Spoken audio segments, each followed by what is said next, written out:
पर जी जब हमें गुस्सा आता है, ईर्ष्या होती है या मन दुखी होता है तो सबसे पहले मन में नकारात्मक विचार क्यों? नहीं, हमें पहले बताओ गुस्सा क्यों आता है। गुस्सा तब आता है जब हम ये कामना करते हैं कि ये ऐसे चले और वो नहीं चलता, कोई भी हो, तो गुस्सा आ जाता है। हमको ये सोचना है कि मुझे कैसे चलना है।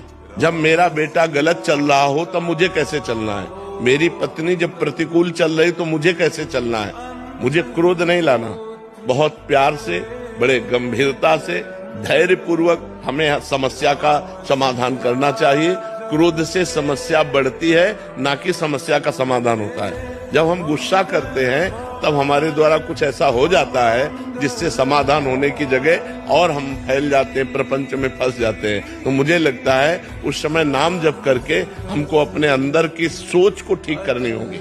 अगर हम अंदर की सोच को ठीक नहीं कर पाए तो जेल जितनी भरी है वो सब इसी में भरी है, काम में या क्रोध में या व्यभिचार में फंसा या हिंसा में फंसा, चोरी में फंसा, इसी में जेल भरी हुई। तो हमें लगता है हम उस समय अपनी सोच को कंट्रोल कर सके, उसके लिए भगवान का भजन है। भगवान के भजन में बहुत बड़ी सामर्थ्य है और सामने वाले का परिवर्तन क्रोध से नहीं होता, हमारी नम्रता और विनम्रता और सहनशीलता से होता है। एक बार श्री स्वामी एकनाथ जी महाराज महाराष्ट्र के गंगा स्नान करने गए, तो स्नान करके लौट रहे थे तो ऊपर विधर्मी का महल था, गली के ऊपर। उसने थूक दिया, देखा महात्मा का नहा के जा, तो ऊपर थूक दिया, ऊपर गिरा। वो फिर नहाने गए, वही गली थी, फिर लौटे, फिर थूक दिया, 100 बार थूका। वो 100 बार स्नान करके आए। जब 100 बार स्नान करके आए तो हार गया। वो नीचे उतर के आया और प्रणाम किया और कहा मुझे क्षमा कर दो। उनका क्यों भैया? बोले मैंने 100 बार आपके ऊपर थूका, अपराध किया। बोले नहीं, आपने बड़ी कृपा की। एक दिन में 1 बार गंगा स्नान करता था, आपकी कृपा से 100 बार गंगा स्नान हुआ। ये तो आपकी कृपा। वो चरणों में लौट गया और कहा आज के बाद कभी किसी महात्मा के साथ गलती नहीं करेंगे। विनम्रता और धैर्य ने उसको बदल दिया।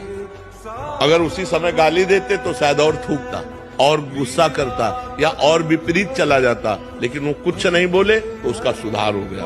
विनम्रता और धैर्य से यदि हम अपनी सोच को कंट्रोल में रखें तो हम किसी का भी सुधार कर सकते हैं। गुस्सा से सुधार नहीं होता, गुस्सा से और हानि हो जाती है। जैसे छोटे छोटे बालकों को आप बार बार प्रताड़ित करते रहें तो उनके अंदर आपके प्रति जो अश्रद्धा पैदा होगी, जब वो जवान होंगे तब वो आपका अनादर करेंगे कि ये बहुत दुष्ट हमारे साथ ऐसा ऐसा करता रहा।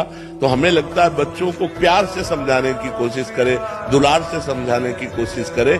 ज्यादा क्रोध का प्रयोग ठीक नहीं है।